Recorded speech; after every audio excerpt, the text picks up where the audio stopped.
So in the last video, we got our water pump in, and fingers crossed that that takes care of our whine noise. That, I believe, was one of our issues. Now, the second issue we were dealing with was the clutch had some erratic behavior, and I believe that was because of the notches or the grooves that we found in our clutch hub and clutch basket. So I've since filed those notches out and cleaned them up real nice. So let's go ahead and take a look at that hub and basket real quick. All right, as you can see, it cleaned up pretty well. So I used a file until I could no longer see any of those notches and until they felt smooth. And after I filed everything down, I sprayed everything off with brake clean, that way to make sure there were no metal shavings remaining. And when I reassemble, I will be coating everything in a thin layer of oil as well.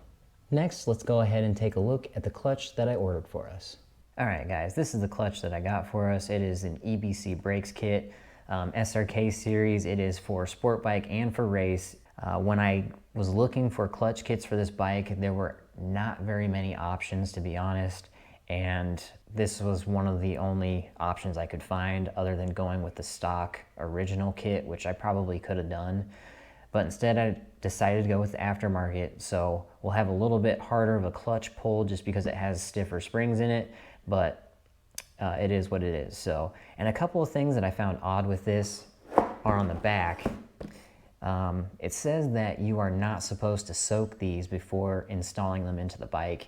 And also the service manual, believe it or not, says not to soak them either. It just mentions to lightly coat them in oil before installing. So I was taught that you should soak them overnight in the oil that you're going to use. But apparently, according to the manual and this, you should just lightly coat them. So we're gonna go by what they say and lightly coat them, and we'll just see how it goes. So never done one like that, but this will be a first. So, and then another thing I found really odd here is that they mention that they do not recommend the use of fully synthetic oil as it can cause your clutch to slip. So I did a little bit more digging on this and found that as long as it's the JASO/MA2 type oil, then you should be okay. And for me, I'm thinking, well, that's most of your wet clutch oils that you're gonna use in these Japanese bikes. So I don't know why they mentioned that. I guess maybe they have some applications where it could, but they should at least mention we'll be fine with those types of oils. But I had to do some digging for it, and it was in a forum, so I'm not 100% certain, but we're gonna try it, we're gonna see how it goes. So if it slips, that'll be pretty crazy, being it's a heavy duty clutch kit. So. But let's go ahead and get this installed onto the bike. All right, guys, now that we have everything out of the way, the first thing I'm going to do is clean up all of our old gasket material. To do this, we're going to use a razor blade, and we're going to scrape everything off and make it nice and clean and nice and smooth. I'm also going to stuff some paper towels in here just to prevent anything major from falling into the motor, even though we're going to do an oil change later. You also need to clean off the cover piece that will be going over this as well. So let's go ahead and clean those two pieces up.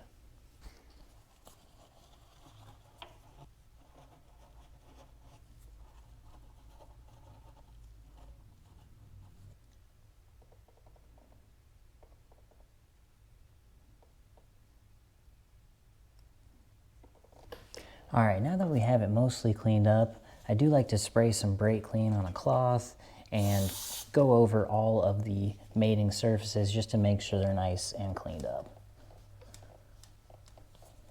Now that we have everything cleaned up, it's time to install our clutch basket. All right, so I have about a quart of fresh oil here. This is what we're going to be using to lube all of our metal parts before we reassemble, and also, like the service manual says, and also the box that the clutch came in, we're just going to dip them basically in this oil, pull them out and stick them in. We don't have to soak them overnight or anything, according to the manual and the box. So we're gonna do as they say, just lube them before we assemble, and this is what we'll be using. So let's go ahead and get this basket on. So when we go to put our clutch basket on, we're gonna have to align two separate things.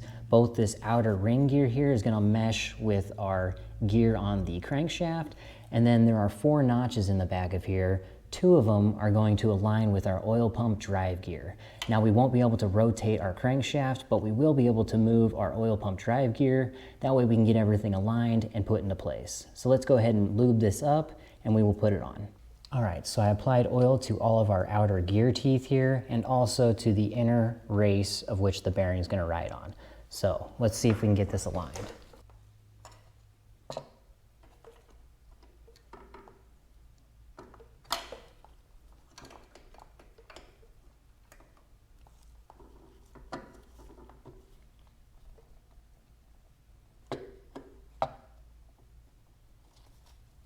I don't think this is fully aligned because I can rotate the gear.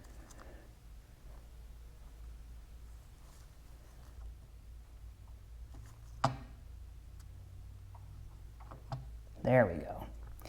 Now it went in recessed enough. Push our gears back in there. I think we're aligned now. Yeah, I can't rotate the oil pump now, which would indicate to me that we are locked in there. So this looks like it's all pretty flush to me. I think we're in place.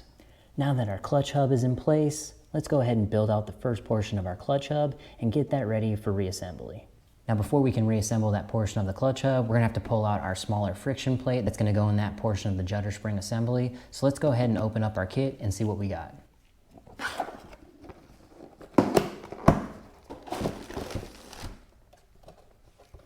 So it looks like we have a heavy-duty spring set, which they're saying is 15% stronger than the original parts. I don't know if that's in view or not. And yeah, so 15% stronger is really not too much heavier. So it shouldn't be too much crazier in the clutch pull. So, and we got the shorty levers on there with adjustability, so we should make it work. And then here is our friction plates and our steel discs, and it looks like this first one right here is our smaller clutch friction plate, which we're going to use in our judder spring assembly. So let's go ahead and open this up and get that out.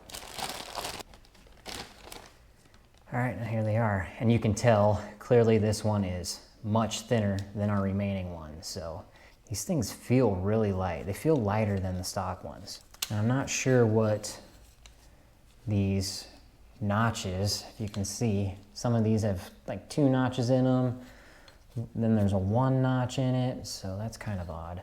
I don't know if maybe that's to help with reassembly. Interesting.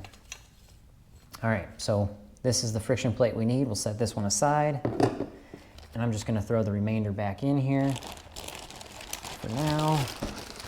Actually, we are gonna need 1 steel plate as well, so we'll pull those out quick. And these steel plates should all be the same. I don't think there was any difference in any of them. They look like they're all the same right here, so we'll get one of those pulled out.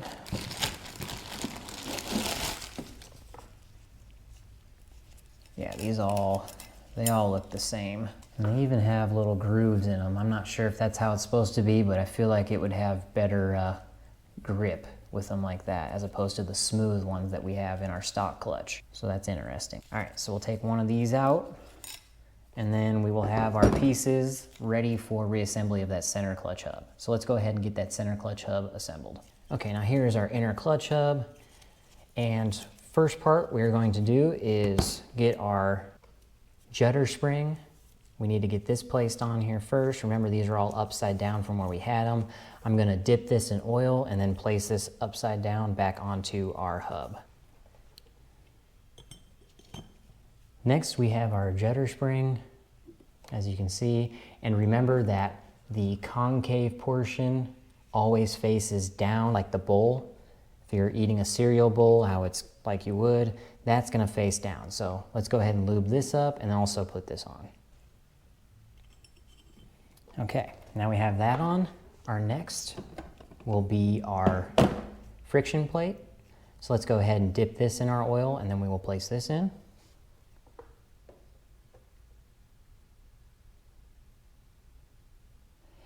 And it's interesting, I dip this in oil and I immediately see bubbles coming off of all around where the friction plate is, which kind of tells me is you should probably soak them overnight, but I mean, we're gonna go with how they say, so. All right, let's pull it out. Okay, so that's gonna go on the outside like that. And then lastly, we have our steel plate here, which we are also going to dip in oil and then we will place on. There's no bubbles coming off the steel plates though. All right, now that we have our steel plate on there, we can get our wire clip put into place. First, we need to find the locking portion, which can barely see. There is a hole right there. I don't know if you can see that or not, but we're gonna stick our first portion into that hole, right, like so. And then we're going to run it through the groove in our hub. Work it all the way around. Make sure it's being tucked into that groove. It should get us back to that hole. That's how we will know if we are all the way tucked in. And we are pretty close. Using a flathead can help you try and press it into the groove. This is definitely a lot harder than it looks. Trying to get this in place. All right, we almost have it here. All right. My glove is stuck, which is not good. So I do not want to leave a piece of rubber in there. I don't think I did. I think it came out. All right, as you can see here, right here, it looks like we have our clip in place, and all the way around it looks like it is holding and is tucked into the groove. Now that this first portion of our clutch hub is built, we can go ahead and get this into our clutch basket and on the splines of our transmission, and then we can put our nut on here and torque this down to spec. First, we need to put our thrust washer on before we can put our hub assembly on. So let's go ahead and lube this with oil, place it on here, then we can place our hub.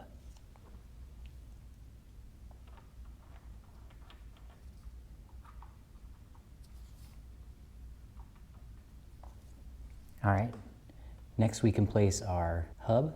Okay, so when we put our hub on, we're gonna have to line up these friction plate teeth with the grooves in our basket here, and then also the splines of our hub with the splines of the transmission. So let's go ahead and line this up with the groove on our basket here.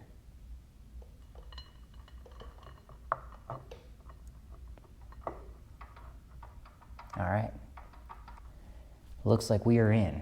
So let's go ahead and get our washer on here and we'll get our new nut and we can torque this down to 69 foot-pounds. Okay, now on this washer, it is labeled out.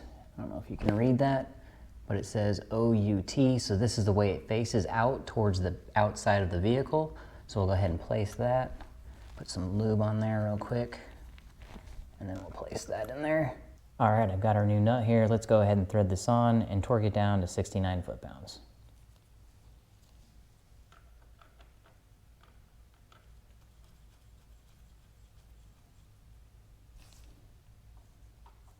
All right, now that our nut is all the way on, let's go ahead and get our special tool to hold this hub, and then we'll get our torque wrench and torque this down to 69 foot-pounds.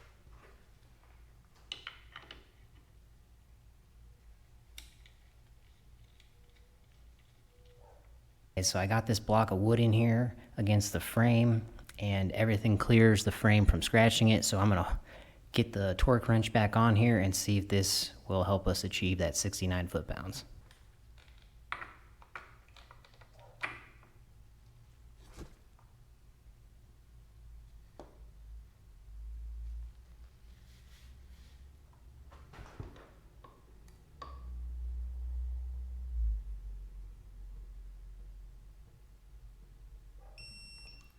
All right, now that that's torqued to specs, we need to stake our nut over, and then we can throw the rest of our plates in and be on our way.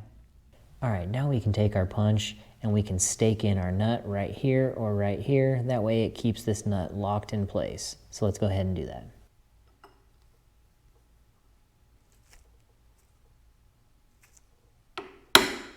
All right, now that we have our center nut staked, we can put the remainder of our clutch discs in. So right now we have a steel one in here. The next one we're gonna put in is our clutch disc, and we're just gonna alternate back and forth between clutch and steel, clutch and steel. And then the very last plate we put on here, remember, is gonna be phased one tooth over, so it'll lay in this notch. So Once we get to there, I'll bring that back up, but let's go ahead and start putting our plates in one at a time. Also, I will be dipping these all in oil before we place them in. I'd like to show you these bubbles because it's kind of cool, but my hands are all oily, so I don't want to get the camera all oily. But you'll have to take my word for it. Now we're going to put a steel one in.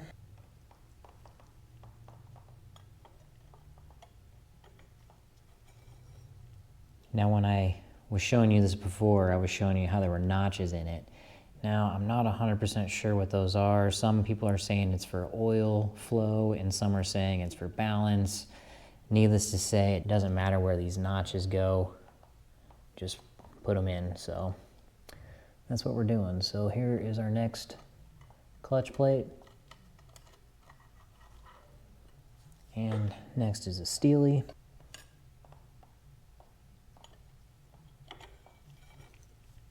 So as you're putting these friction plates and clutch plates in, you can kind of see how it actually works. So this outer hub is spinning constantly off of the engine power, and this inner hub is what controls your transmission.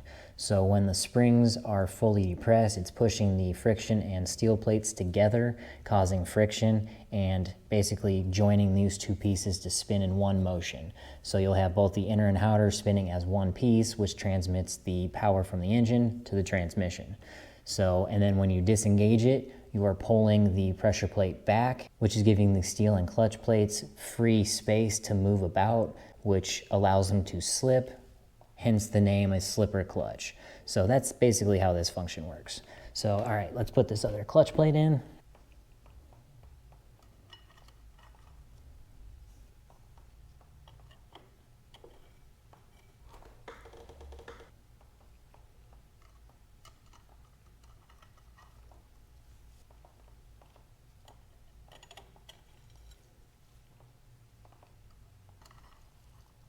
Oh, you can see the bubbles coming out of them in real time. Up here, there's bubbles forming. So they're literally soaking up oil right now as we speak. So you can see that in real time, the bubbles coming out. It's pretty interesting. Now all these steel plates have one edge that is kind of like smoother and the back side is like a more straight cut. I'm making sure to put them all in the exact same way. Not that I don't think it would matter, but I just figured put them all the same way and just keep everything uniform. So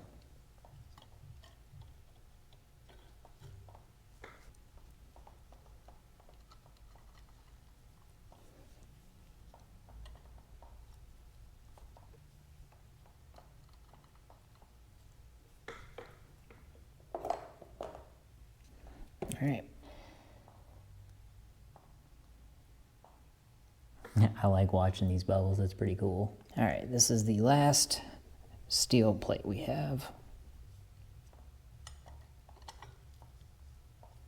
And now we're putting in our last clutch plate. And again, this last clutch plate is gonna be offset 1 tooth on this outer clutch basket. All right, so again, our last one is gonna be offset 1 tooth, just like this. Now that we have our last clutch plate installed, one phase off, let's go ahead and install our pressure plate. Let's go ahead and open up our spring kit here. And for a little bit of comparison, this is our stock OEM clutch spring, and this is our aftermarket one.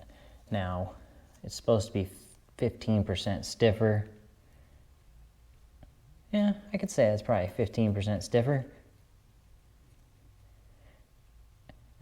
It's hard to say. It's really not that noticeable, if I'm gonna be honest. So if you do go to a heavier duty clutch spring or clutch kit, you might not even really notice the clutch pull. So honestly, I haven't ridden the bike in so long, nor have I put enough miles on this bike to really get a feel for how the clutch is gonna feel. So honestly, I'm not even gonna notice a difference after installing these new springs. So let's go ahead and get our pressure plate on here, and then we can get our bolts started. And when we put our bolts in, they want you to torque them down in stages, and in a crisscross pattern. So like how we pulled it off, it took forever. It's gonna take forever to put it on as well. So because we're gonna have to go in a crisscross pattern and so many turns at a time. So it's just gonna take time. So let's go ahead and get that on, and then we'll get our new springs with our bolts on and we'll place them in. And none of these bolts are Loctited. These are all just bolted in.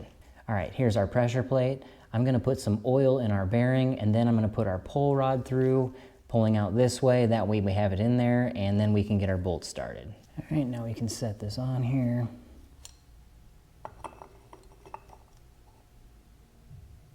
All right, now we can get our bolts and our new springs.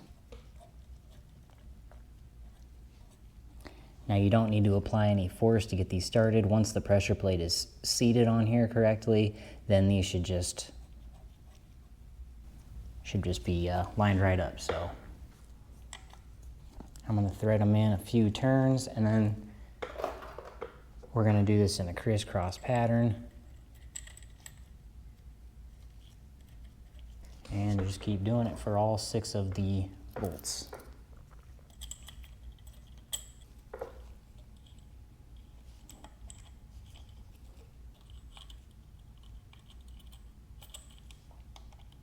And we got our last bolt here.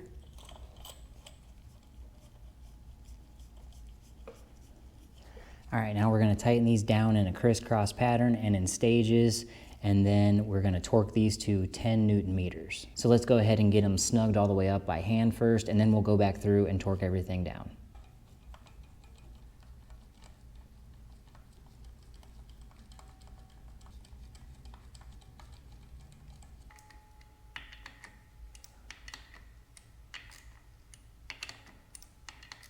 Now that we have all of our bolts hand tight, let's go ahead and torque them down to 10 Newton meters. All right, we've got the torque wrench set to 10 Newton meters.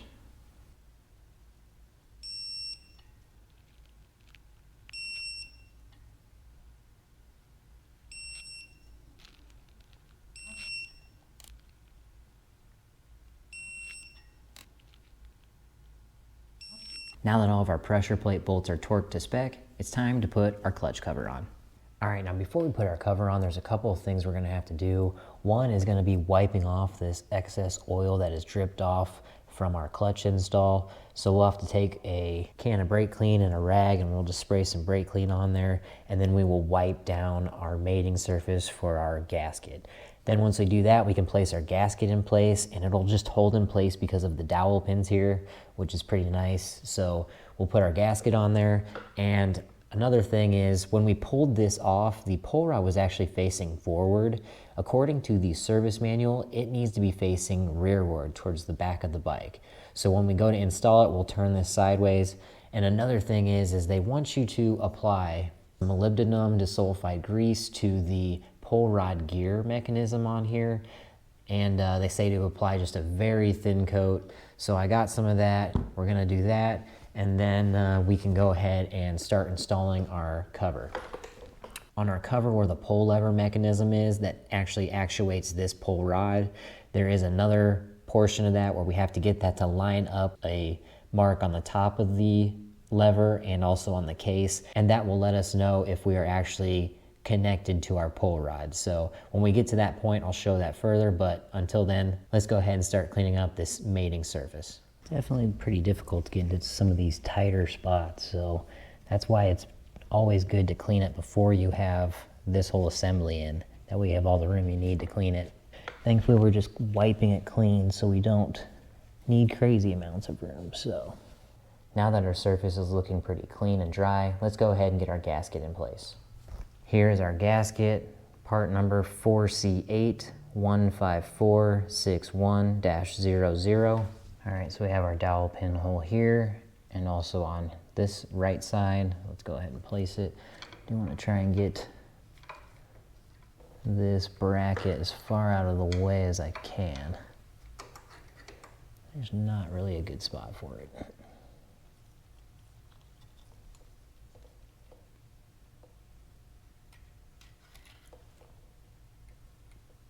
All right, gasket is in place and the dowel pins hold it nicely. Okay, so they also say to apply oil to this bearing, but again, in the previous step, we already applied oil to it, and I can see oil floating in there, so we should be good. Now let's go ahead and apply this molybdenum grease to our gear teeth here.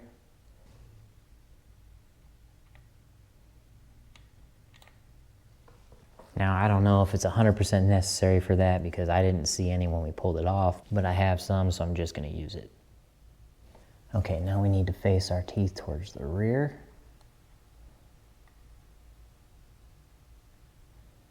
Like that. And let's go ahead and get our cover and we will stick it into place. Before we put this on, either the service manual was wrong or I misread it because it says these teeth should be facing the rear of the bike. Well, if you look at our cover here and this hole that has to line up, the gear is on the left side in this picture, but this is actually the right side of our cover. This is the front of our cover towards the front of the bike right here, which would mean that those teeth on our pull rod need to be facing forward, which makes sense because when we pull it off, that's how it was facing. So I'm gonna go ahead and rotate this forward so it's facing the front, and then we'll go ahead and put our cover on.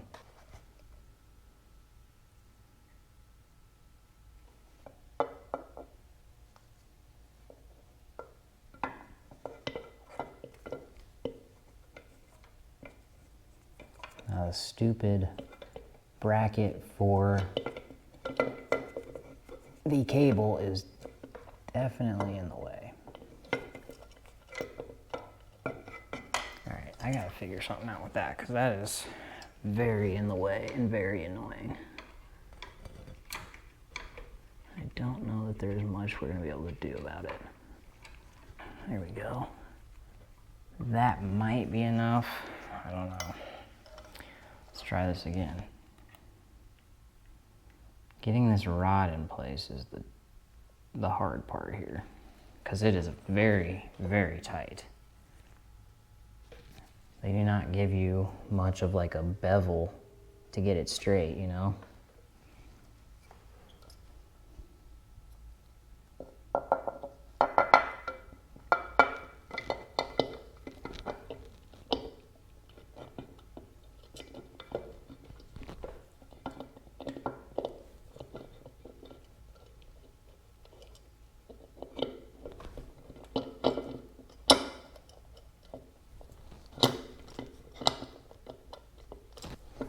I think we got the pull rod lined up into the hole.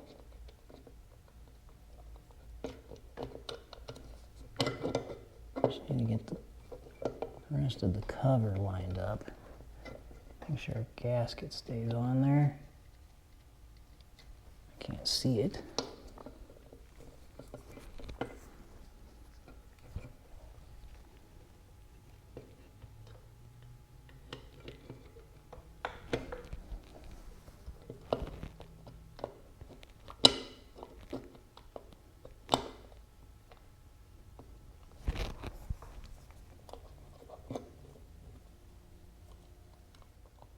Okay, once we got that pull rod lined up, then it was just a matter of kind of working this rod. So what they mean right here on the lever here, the actuating lever, so now that we're seated on here and it looks like we are perfectly in line, both this arrow with this dot, which means I believe we are in the correct, oh, okay.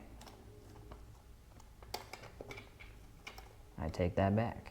I thought we were already on, but apparently we were not. So, let's see. We are actually not in the correct spot. So what we're gonna have to do is pull this back off or pull it out and back a little bit and see if we can't get this to re-engage. I thought we were good, dang it. It is definitely getting hot in here. It would not surprise me if this camera overheated, because I'm about to overheat. All right.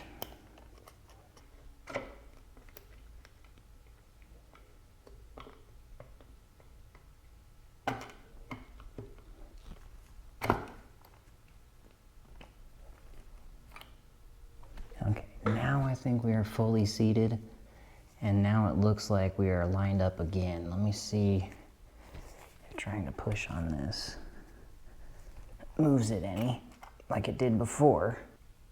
All right, I think we are lined up now. It feels like the case is flush all the way around, which would indicate to me that we are in place. All right, so if we take a closer look at our markings here, our triangle and our dot, they're perfectly in line. Don't know how well the camera gets that. I'm trying to at least show it. So there's our triangle, there's our dot. The light actually kind of shows a direct line to it. So one way that we can check that our teeth are engaged would be to pull out gently on our cover. And when we pull out on our cover, this lever should come out towards us. And if it does, then we know that we are engaged with the pull rod. And again, if when we push it back, these are perfectly aligned, then I would say we are ready to put our cover bolts in. So let's pull back on this gently and watch our rod and see what it does. All right, as you can see, it came back towards us. I'm gonna push the cover back in and then push our rod all the way. And again, it looks like we are perfectly in line with the triangle and the dot. If I can get it to focus there. You can see right there's the dot, there's our triangle. So I think we are ready to put our cover bolts in. Now, when it's snapped into place, that's actually the pull rod centering into that bearing on the pressure plate, so it's nothing really to worry about, because when we put the cover on, you can't actually center it in the bearing because of the balance of it, I guess, because if you stick it up that high, it just wants to slide down and tip over. So it's got to go in that way. So when you do put the cover on and you finally push this rod in, it may pop. That's just the pull rod centering into that bearing. It's nothing to really worry about. As long as your marks line up like they say in the manual and your cover is fully seated, then you are ready to put the bolts in. So let's go ahead and hand thread all of these in. And also, I mentioned before I was going to put Loctite on all of the bolts. I'm only going to put Loctite on this bolt, which the manual states to do, and clearly you can see there's Loctite in there. So I'm only going to do this bolt. The rest I'm going to do without Loctite, and we're going to put them all on by hand to start and in a crisscross pattern until they're all kind of snug, and then we'll go back through and torque it down in stages. So let's get all of our cover bolts into place. I'm going to save the bolt that we're going to Loctite for last. That way I can put thread locker in and then thread it all the way in. Because that one, because there's thread locker in that hole previously, it's not going to thread in by hand. All of these other ones should thread in nicely just by hand. Start at the bottom.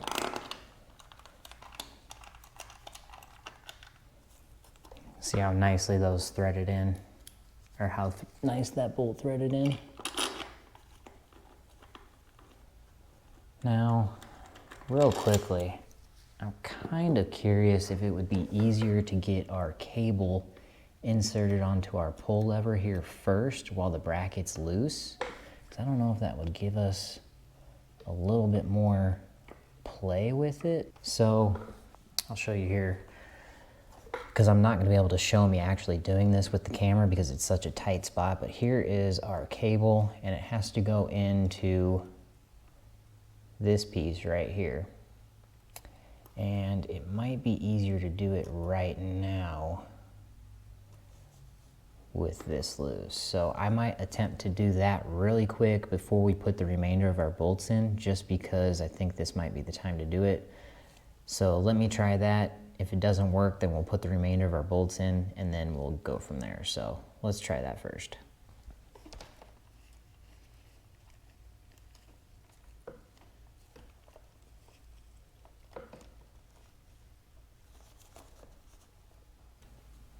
So there's a little like locking tab on the back here I didn't notice before. So on the back of, this is where it goes in. I don't want to go out too far and lose my spot, but there's a little tab right here that looks like pries up and down. It might be easier if you pry that up to get your cable through there and then pry it back down to lock it in place. So I'm going to do that really quick.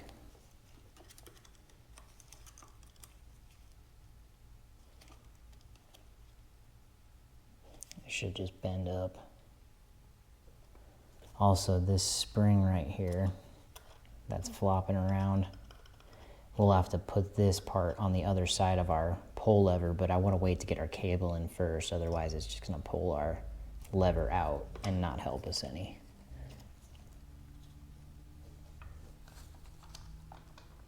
Okay, so I believe that's the play, is to get your cable ran first, because I just got mine through. Didn't seem to be too difficult. I remember taking it off was definitely difficult, but I think that's because I didn't know that there was a locking tab behind there. So now that we have that in, let me try and make sure I get this fed all the way through here. There we go. All right, so now we are locked into place with our cable. See, right here where my finger's at. I'm trying to get a good angle with some light. There's not much. There we go. So right there where my finger's at. And then we can fold the tab down from the back side just using your finger. It's not very hard to do. So I just fold that over. That way our little cable end has nowhere to pop out at. So, all right. With that in place, we can go ahead and put the remainder of our cover bolts in. And again, crisscross pattern. And we're gonna do our Loctite bolt last. So let's go ahead and get the rest of those in. Real quick, actually, I forgot. This spring right here, this one, we're gonna want to tuck this underneath our rod. Sorry, I'm trying to hold this with one hand. Tuck this underneath our rod like so. And that is going to hold it into place. All right, so it looks like we are still lined up. It's super hard to see, but there's our dot right there. There's our triangle. So I just keep checking that because I want to make sure that that is set up correctly. Otherwise, we're not going to have the correct amount of pull on our pressure plate, and our clutch won't technically disengage all the way. So, all right, now that we have our spring in place, let's go ahead and get the remainder of our bolts in place. So we did the bottom first. Let's go ahead and hit this bracket here. Guys, we are almost done with this bike. This process has taken about a month and a half from start to finish, and making these videos definitely takes quite a bit of time. So I'm honestly excited to get this thing running again, because there have been a lot of changes at the channel that I haven't shown yet. And once we get this thing out and ready, I'll be able to reveal some things. So go there, and we'll go here maybe. It doesn't have to be perfect. You just want to be somewhat crisscross, because you don't want to have one side down and then crank the other side down, or top and bottom. So we'll go over here. This will work out decent.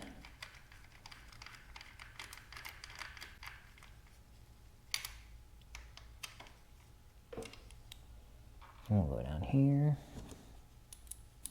And I think I found the bolt that actually had the Loctite on it, so I'm going to put the same bolt in the same spot.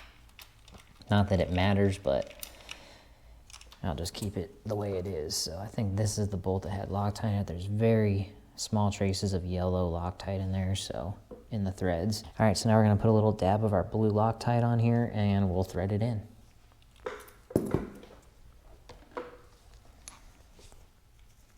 And when I say little dab, I mean a lot of dab. I guess that's not a lot. That should be good though.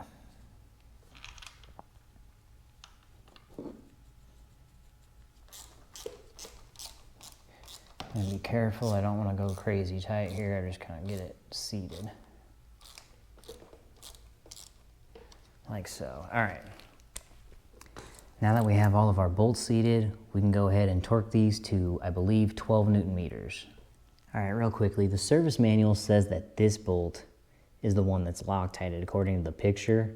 And they say this is the only bolt that's Loctited, but clearly we could see that this one was. But is it a case of the service manual being wrong again? Because they were wrong about the teeth in here.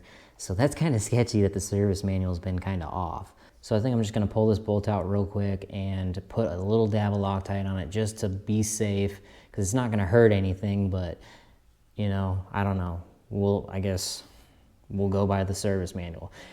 Now I'm kind of questioning on if we should have soaked those clutch plates or not, but even the manufacturer of the clutch plate said not to. But man, I don't know. I feel like sometimes you need to go with, you know, what your gut tells you when doing some of this stuff, but I don't know. Anyways, so either the service manual is wrong or I completely did not see it, but I'm pretty positive that the service manual is wrong in this instance. So let's pull this bolt out real quick, put a dab of Loctite on there, and then we'll torque them all down to 12 Newton meters. And we will do it in a crisscross pattern. I mean, I know there was no Loctite on this because of how smooth it comes out of here.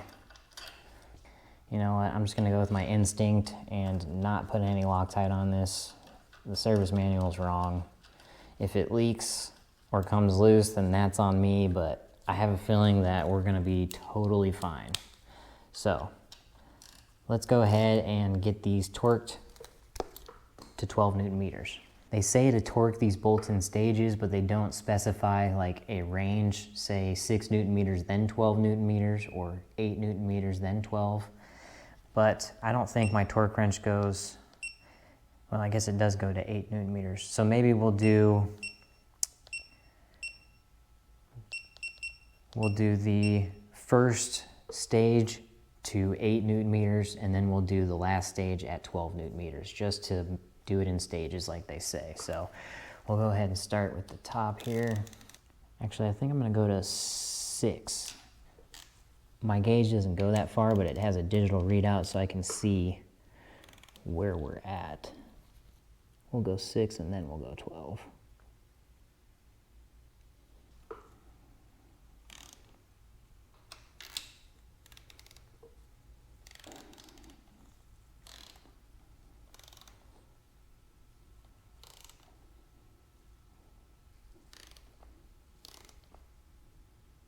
All right, that was all of them at 6. We'll bump this up to 12 Newton meters. All right, now we have the torque wrench set to 12 Newton meters. Let's go ahead and torque these all the way down. Start again at the top.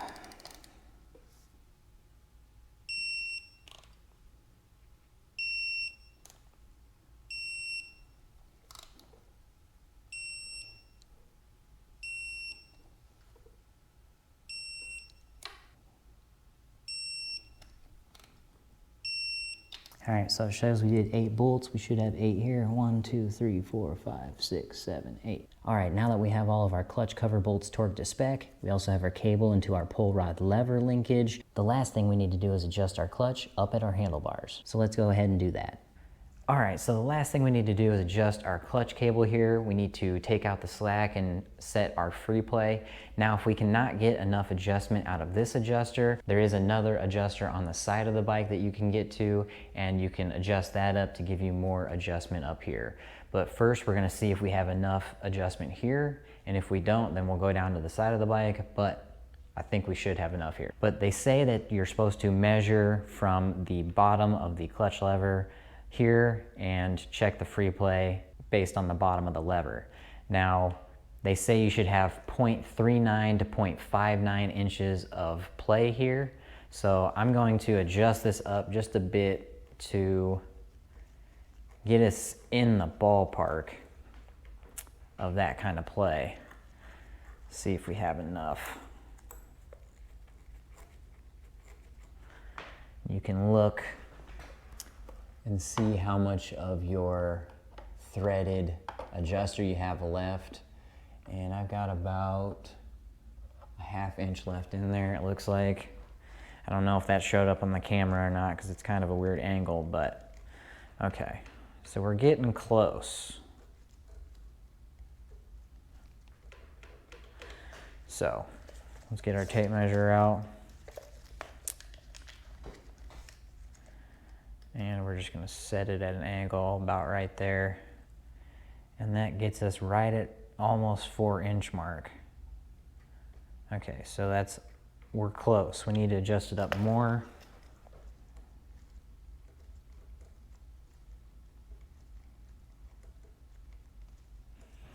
I wanna make sure that I still have plenty. Try and get that angle right here. I'm tilting my neck all the way back trying to get that. I don't know if that worked or not, but all right, let's get this back in here. Make sure we're all the way back. Okay, so we're just within the 1/2 inch specification, so we are actually probably pretty good right there. I might adjust it up just a tiny bit more because I like mine to feel pretty tight. Just a smidge more of a turn there. Let's double check. Make sure we're seated all the way back. Okay, again. All right, I would say we are within spec and we are fully adjusted up here. So there is a decent amount of gap there for free play. And the clutch lever feel does not feel much more than it was.